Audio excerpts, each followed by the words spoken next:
Hey y'all, welcome back to the channel and to another episode of Album of the Week. It is officially week 4 and we have been doing this for one whole solid month, which is actually crazy.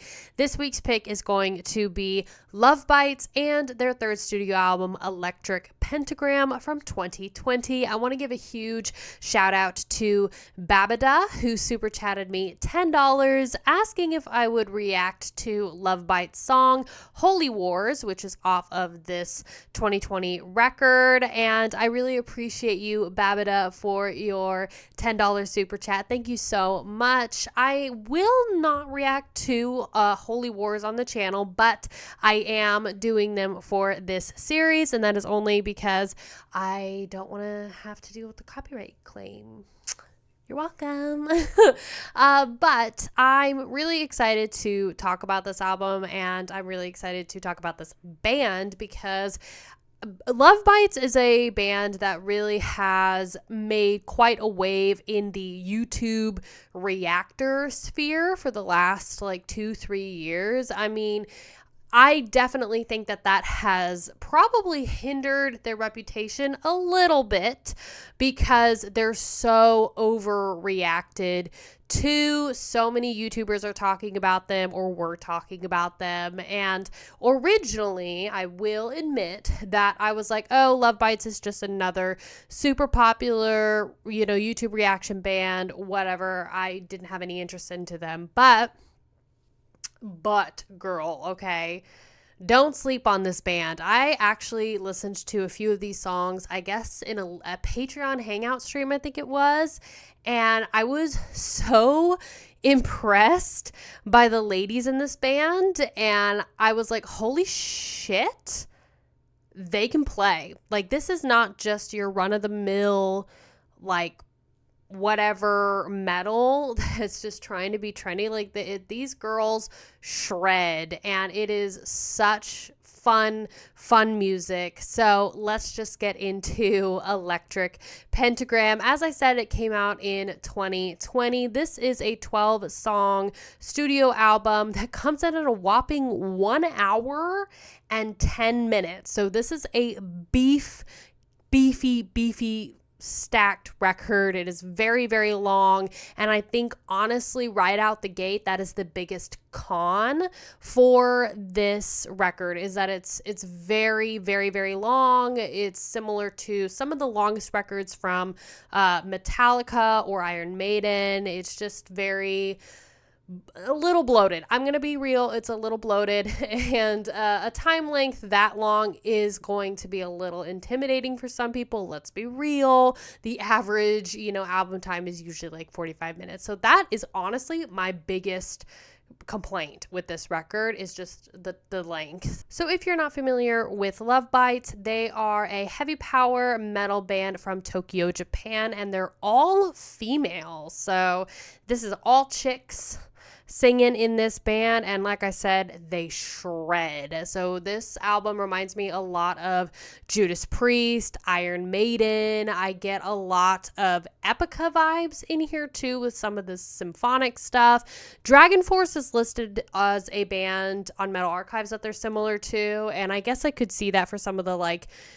more aggressive speed metal type of vibes, power metal vibes. Halloween is also listed as a band that they're similar to, and I do get some of that early Halloween. So the most prominent force on this record really is the vocals, which are sung by Asami, who, like I said, is the most prominent force on this record. She has a very unique voice, and there's a lot of vibrato in her vocals and the delivery, and it's kind of operatic too. It's very much in her chest voice, it sounds like. So it reminds me a lot of Bruce Dickinson from Iron Maiden in a way. And it's a very unique voice. It did take some time for me to get used to, I will say.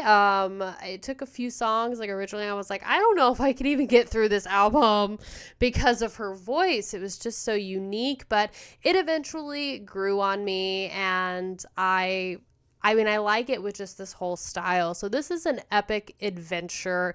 It is an album that really explores such a wide range of many different styles, I guess, of like heavy metal, power metal, kind of symphonic, speed metal, like that whole thing. I mean, there are some great riffs in here, some great solos, and there's so many different instruments. Like, it's a very diverse record. There's a little like Spanish guitar instrumental section in one of the songs. There's also some really great vocal shouts and like chants, and then there's some like strings and trumpets, and it is a wild time. It is a gorgeous record, and it has the best of like what you would want from heavy and power metal bands, just like I said with like Judas Priest and Epica and Iron Maiden. It's like got the best of those elements, but it's like all chicks, like just, and when you see them in like their music videos or in the live settings, like they are just shredding, dude. Like they did not come to play, and I think that is what's so interesting about them. They're very theatrical, and I like it. So Holy War specifically, which was the track that Babada wanted me to listen to, is a banger. I mean, that song is definitely a very, very big track on this record. It's the second song on the album, and I thought it was very good. It features horns and strings. It's the song that reminded me the most of Epica immediately, and I know that one's like heavily reacted to on YouTube, but it's just really, really good, and very relentless. Like this record is just relentless. I mean, it really is. It doesn't give you much breathing room. There's very little downtime on this record, and like I said, that Spanish guitar bridge that's like kind of in the middle to the latter half of the album, that's like your first real like reprieve from just the blast beats and the guitar solos and the shouting and everything. It is just in your face. It comes in, takes no names, and it's just a very, very straightforward, relentless song. So Frozen Serenade was a song specifically that had the Spanish guitar, and it was so bouncy as well. When that song first like came on, I was like, oh my god, okay, like this is groovy, this is bouncy, I got it, I love it. Also, Asami delivered the most jaw-dropping high note in the song When Destinies Align. Girl, it's like she opened up a new side of her voice that like I didn't know was originally there, and that was such an interesting list. Like as a vocalist myself, I was like, oh my god, like I would blow out my voice trying to get that. So Asami has an amazing voice on here, and like I said, it's a very dynamic sounding record. They explore a lot in this, and there are some other things that they explore other than just heavy power, speed, and like the symphonic stuff. You also get a lot of like good 80s metal, like classic 80s metal. Then you also get some glam elements here and there. You get some bluesy metal vibes in here, and it's just a very fun listening experience, and I would encourage you to at least try and give it a chance. Like I said, Asami's voice might take a little bit of time to get used to because it's very unique, very, very unique, and it's like once you get used to it, then it's like this is like a signature sound. Like her voice is what's very signature to Lovebites, and just like how Chuck Schuldiner voice is very signature to Death. It's like you hear a Death song, you know it's a Death song, just by Chuck's voice and Chuck's playing.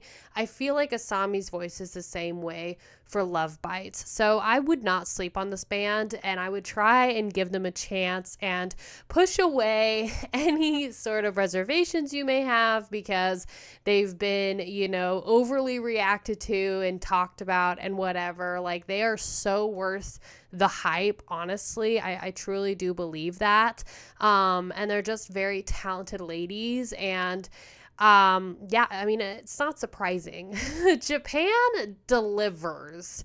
And I've talked about this. Japan delivers when it comes to the heavy metal and, you know, the hardcore and the punk scenes. Like they've got it in the bag. So Lovebites, this album, Electric Pentagram, the biggest con is just the length. I think it's just a bit too bloated. It's very long. It's very long, an hour and 10 minutes. That's almost like a feature-length film, girl. So it could be a little intimidating for some of y'all. I know that they probably could have chopped like 2 to 4 songs. I'm going to be real. They could have chopped 2 to 4 songs, or maybe just done 2 album releases in a year. 2 EPs, if you will, or an album and a little EP, I don't know. But anyway, that is really the biggest con for this. I walked away with a ton of favorite tracks off of this album, including Holy War, Golden Destination, Raised from Hell, Today is the Day, When Destinies Align, A Frozen Serenade, and Signs of Deliverance. Also, the final song, Swan Song, is very, very popular as well. And I loved the way that it ended because it is the final track. It had a nice soft fade, and there was a beautiful piano outro, like a classic piano, grand piano, like little interlude that faded up as the main song track was fading down, winding down. And it was just such a glorious way for like the record. It was such a theatrical way for this record to end. And I love the grand piano. I wish I could play because it just looks so elegant. It sounds so elegant and classy and like I said, very theatrical. So it was like the perfect way for them to end their record. And yeah, I just really enjoyed this. So I highly encourage you to check out this record, Electric Pentagram from Lovebites. Let me know down below in the comments what you think about this record. If you have heard it, have you listened to Lovebites? Do you have any favorite records from them? And thank you once again to Babida for your $10 super chat. I really appreciate you supporting the channel. It really helps me out a lot to continue to make content like this. So anyway, yeah, I hope to see you in the next album of the week. Thank you so much for watching. Take care, you guys.